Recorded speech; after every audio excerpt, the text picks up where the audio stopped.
So hi I am Harsh and आज है 28th of December and आज था हमारा AIATS 3 और मैं अभी अभी AIATS दे के ही आ रहा हूँ एंड अगर मुझे रिव्यू करना हो पेपर को सिर्फ एक सेंटेंस में तो बस मैं इतना बोलूँगा। पेपर बहुत ज़्यादा डिफ़िकल्ट था एंड लेंदी था। तो हम ऐसा नहीं बोल सकते थोड़ा मॉडरेट था, नहीं। पेपर डिफ़िकल्ट था, जो प्रॉपर डिफ़िकल्ट होता है वैसा डिफ़िकल्ट था पेपर। और इसके दो मेजर फैक्टर हैं। पहला तो सिलेबस ही बहुत ज़्यादा टफ आना था। जैसे कि फिजिक्स में centre of mass and rotation motion मेरा मुझे तो बहुत टफ लगता है एंड आई बिलीव के most of the NEET aspirants को लगता ही होगा। मुझे फ्लूइड बहुत ज़्यादा टफ लगता है।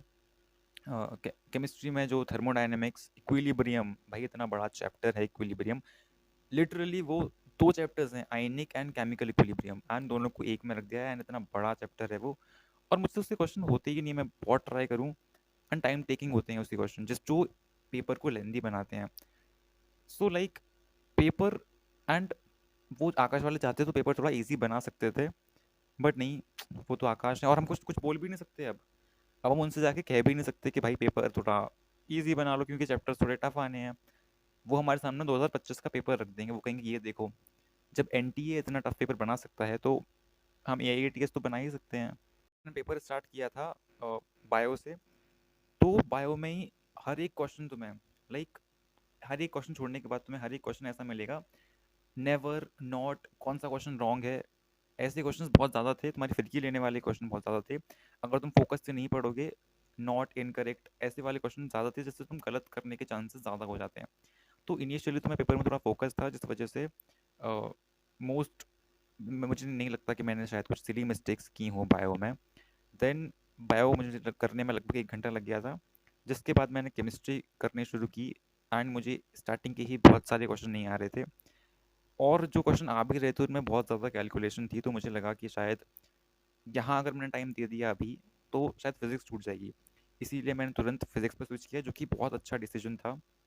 अ, मैंने फ़िज़िक्स की लगभग 1 घंटे में। फ़िज़िक्स में भी लाइक थे लेंदी क्वेश्चंस थे, टाइम टेकिंग थे थोड़ा सा, तो मैं दिमाग लगाने वाले क्वेश्चन थे। देन मैंने केमिस्ट्री करी, उसके लिए सिर्फ आधा घंटा रह गया था। जैसे जितनी हो पाई मैंने उतनी करी आखिरी टाइम तक। एंड मुझे पता नहीं मैंने कितने क्वेश्चन गलत किए होंगे, कितने में तुक्का लगा दिया होगा, बट केमिस्ट्री तो ऐसी ही गई है एंड बस हो गया।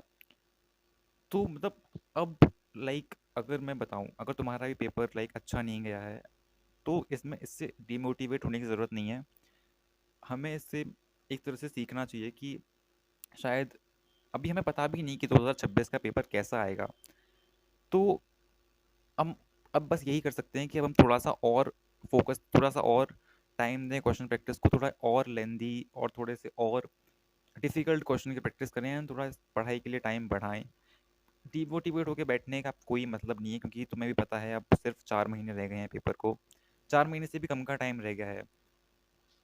तो अब ये पेपर जैसा भी गया, इसमें बस मैं एक रिव्यू वीडियो थी, मैं इसका एनालिसिस करके भी बता दूंगा कि आउट ऑफ सिलेबस क्वेश्चंस तो नहीं थे। बाकी ये सब चीज़ें मैं नेक्स्ट वीडियो में बता दूंगा अपनी।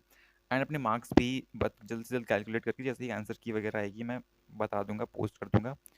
एंड अगर तुम्हारा पेपर अच्छा गया है तो वेल एंड गुड, मेरा तो नहीं गया है। और जिसका भी नहीं गया है, don't get demotivated with it, work on your self, improve your self. मैं भी काफ़ी कोशिश करूँगा खुद को इम्प्रूव करने की। So ya, this is it for the video and I will see you in the next. Till then, bye.